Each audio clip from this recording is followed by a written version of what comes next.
दोस्तों, positive talk channel में आपका स्वागत है। आज की हमारी कहानी है विनायक जी की कहानी, जिसे सुनने से बढ़ते हैं घर के भंडार और आती हैं घर में खुशियाँ। दोस्तों, कहानी को सुनने से पहले चैनल को सब्सक्राइब जरूर कर लेना और साथ ही बेल आइकन भी दबा लेना, ताकि आपको पोस्ट की नोटिफिकेशन सबसे पहले मिल सके।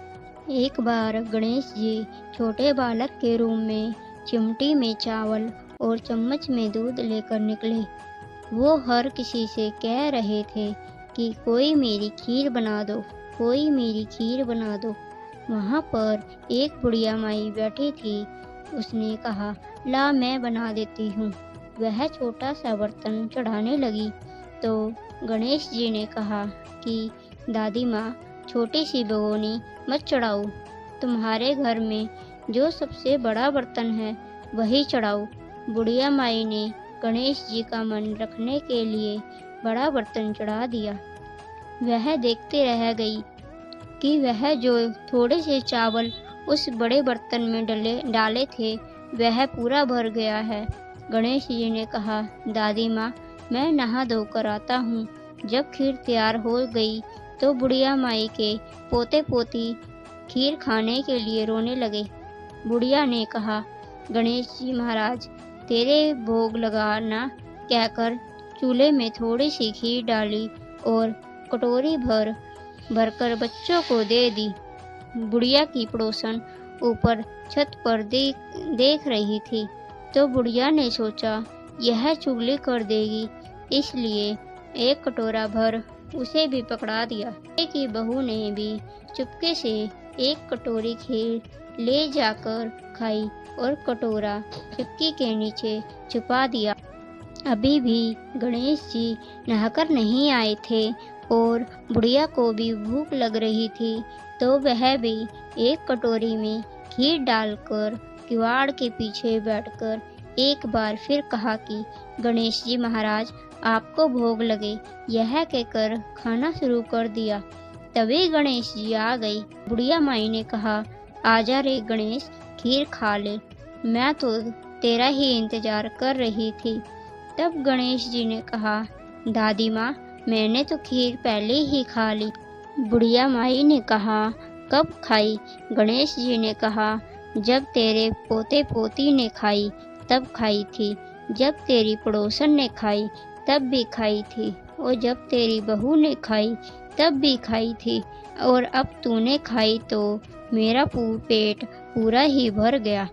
बुढ़िया ने कहा, बेटा, तेरी सारी बात सच है, लेकिन बहू बेचारी तो सुबह से काम में लग रही है, तो फिर उसने कब खीर खाई?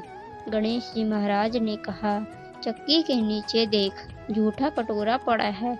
तूने तो मेरे भोग को लगाया, वह तो बिना भोग के ही खा गई। बुढ़िया माई ने कहा, बेटा, घर की बात है, घर में ही रहने दो। अब बताओ, बची हुई खीर का क्या करूं? गणेश जी ने कहा, नगरी में जमा दो। बुढ़िया माई ने पूरी नगरी जमा दी, फिर भी बर्तन खाली नहीं हुआ। जब राजा को यह बात पता चली तो राजा ने बुढ़िया को बुलाया और कहा, क्यों रे बुढ़िया, ऐसा बर्तन तेरे घर पर कहाँ से आया? ऐसा बर्तन तो राजमहल में होना चाहिए। बुढ़िया ने कहा, राजा जी, इस बर्तन को आप ले लो। राजा जी ने खीर का बर्तन महल में मंगा लिया। लाते ही खीर में कीड़े मकोड़े, बिच्छू कंकड़े हो गए और दुर्गंध आने लगी। यह देख राजा ने बुढ़िया माई से कहा, बुढ़िया माई, बर्तन वापस ले जा, तुझे हमने दिया। बुढ़िया माई ने कहा, राजा जी, आप देते तो पहले कभी दे देते। यह बर्तन तो मुझे मेरे गणेश जी ने दिया है। बुढ़िया माई ने बर्तन वापस लिया। लेते ही सुगंधित खीर हो गई। घर आकर बुढ़िया जी ने गणेश जी से कहा, बची हुई खीर का क्या करें? गणेश जी ने कहा, बची हुई खीर को झोपड़ी के कोने में गड्ढा खोदकर गाड़ दो। उसी समय सुबह उठकर वापस खोदेगी तो धन के 2 छर्रे मिलेंगे। ऐसा कहकर गणेश जी अंतर्ध्यान हो गए।